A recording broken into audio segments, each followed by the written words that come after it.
Bueno, muchas gracias, Pancho. La verdad que un placer para mí poder estar hoy aquí compartiendo con ustedes este encuentro. Un enorme agradecimiento a Kairos, a todos quienes lo han hecho posible, a AUPEX, a Telémaco, que siempre está brindándonos herramientas y disparadores para seguir pensando en qué educación necesitamos para los desafíos de este siglo. La verdad que pensaba compartir algunas reflexiones muy en línea con lo que han señalado hasta el momento, que tienen que ver fundamentalmente con los desafíos que tenía la educación previo al contexto de la pandemia y cómo estos desafíos se han agudizado indudablemente a raíz fundamentalmente no de la pandemia, sino de la cuarentena, ¿no? Las medidas de cierre en general de las distintas actividades en los países y en particular de las instituciones educativas. Es claro que nuestro planeta ya tenía un desafío enorme en términos de desigualdad. Es claro también que quienes estamos hablando desde América Latina lo hacemos desde el continente no más pobre, pero sí más desigual del mundo, y que esto nos trae consigo enormes desafíos para realmente pensar esa educación que pueda ser la llave para generar igualdad de oportunidades. Cuando el mundo avanzó hacia los objetivos de desarrollo sostenible, acordaba un lema general que decía no dejar a nadie atrás, y una serie de objetivos, de desafíos, donde uno de ellos refería a educar con calidad. Y lo decía no solo en garantizar una educación inclusiva, equitativa y de calidad, sino también de promover oportunidades de aprendizaje para toda la vida. Este lema de no dejar a nadie atrás claramente ha entrado en crisis, en colisión con lo que nos ha ocurrido a partir de la pandemia. Bastante han referido quienes han hablado recientemente del impacto que ha tenido estas cuarentenas en los sistemas educativos. Es claro que el resultado va a ser aumentar las desigualdades y colocarnos seguramente un paso atrás en los niveles de aprendizaje que tenían nuestras comunidades. Ya es bien sabido que tanto, distintos informes a nivel internacional, del Banco Mundial, de actores vinculados con la educación, las mismas evaluaciones de aprendizaje venían mostrando desigualdades en los modos de aprender, que están claramente siendo aceleradas por el contexto de la cuarentena. ¿Por qué? Bueno, indudablemente por algo que también se han mencionado, el impacto del acceso desigual a las tecnologías, la brecha digital, la imposibilidad de tener acceso a la herramienta que significó el ingreso al aula.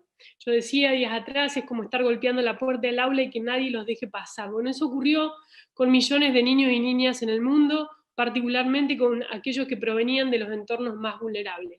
Se habla de un aumento del abandono escolar a cifras que también van a ser inéditas para el camino que venía recorriendo la humanidad en las últimas décadas. Más de 30 millones de niños que no volverán a la escuela. En Argentina, para junio de este año, se hablaba de ya 1 millón de niños. Indudablemente en este contexto los desafíos que tenemos que pensar para el escenario futuro se duplican, porque no es ya solo pensar cómo ayornar estas escuelas, muchas de las cuales todavía siguen repitiendo los esquemas, una infraestructura del siglo XIX, un contenido y una formación de sus docentes del siglo XX, para un escenario que está cambiando de manera exponencial, como bien se señaló en la conferencia anterior. Entonces, ese choque de expectativas con las necesidades de lo que plantea el mundo y las oportunidades que genera la escuela, indudablemente va a ser un enorme desafío para los estados, para los gobiernos, para las personas y también para el sector productivo. Hay vastos estudios y algunos que empiezan a conocerse sobre el impacto del cierre de las escuelas en las capacidades de los niños. Hay uno de allá de hace un tiempo atrás sobre el cierre de escuelas en Pakistán producto de un terremoto. 4 meses se evidenció, 4 años después, que ese cierre de 4 meses en las escuelas equivalía a la pérdida de 1,5 años de educación de esos niños y niñas. Y también cómo, por supuesto, esto impactaba con más fuerza en quienes provenían de entornos más vulnerables.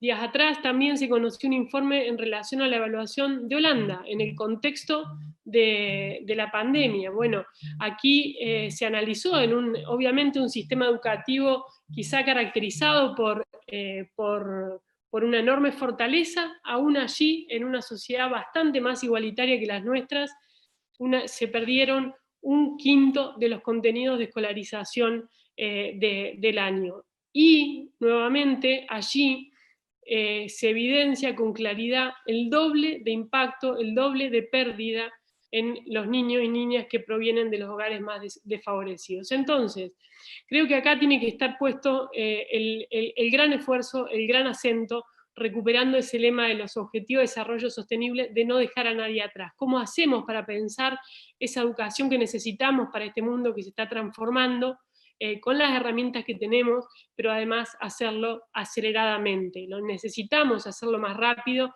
para que realmente las posibilidades de inclusión sean mejores, sean mayores. Por otro lado, es indudable que la escuela por sí misma no va a alcanzar a dar todas estas respuestas. Aquí aparece el desafío de pensar de nuevo este lema de educación a lo largo de toda la vida, en cómo los estados pueden contribuir a generar distintas herramientas de aprendizaje que también alcancen a aquellos sectores que hoy ya están fuera de los sistemas educativos, a los trabajadores que van a requerir el desarrollo de nuevas habilidades y competencias para insertarse en este mundo que está cambiando, a favorecer el proceso de adaptación de las comunidades y pensar procesos de desarrollo inclusivo, a la inclusión también del desarrollo sostenible como un factor que tiene que ser central y que allí UNESCO ya planteaba en el Programa de Acción Mundial la obligación que teníamos de usar a las escuelas y a los sistemas educativos de punta a punta para generar esta corresponsabilidad, entendiendo que debíamos pensar estrategias para vivir en este mundo sin comprometer las necesidades o las capacidades de las generaciones futuras. Entonces, en ese objetivo se inscriben iniciativas como, por ejemplo, la de las universidades populares, algo que nuestra universidad se siente muy orgullosa de haber podido avanzar y profundizar en nuestra provincia y en el mundo, obviamente contando con España y con distintos antecedentes. Para concluir, decir que estos retos que nos presentan el mundo que habitamos nos tienen que permitir integrar entonces conceptos vinculados y con un fuerte acento en la igualdad. Nuestras sociedades, nuestras comunidades no van a poder afrontar los retos futuros si no son sociedades más igualitarias. Y no van a poder ser sociedades más igualitarias si la educación no está en el centro de la escena para compensar esas desigualdades de origen. Finalmente, una mejor educación, una educación que desafíe con imaginación y con creatividad. Cerrando con una frase de Vicente Blasco Ibáñez, él decía: un terreno nuevo donde todos puedan entrar, donde se presente la enseñanza con ropajes de fiesta y se sirva a la ciencia como una diversión.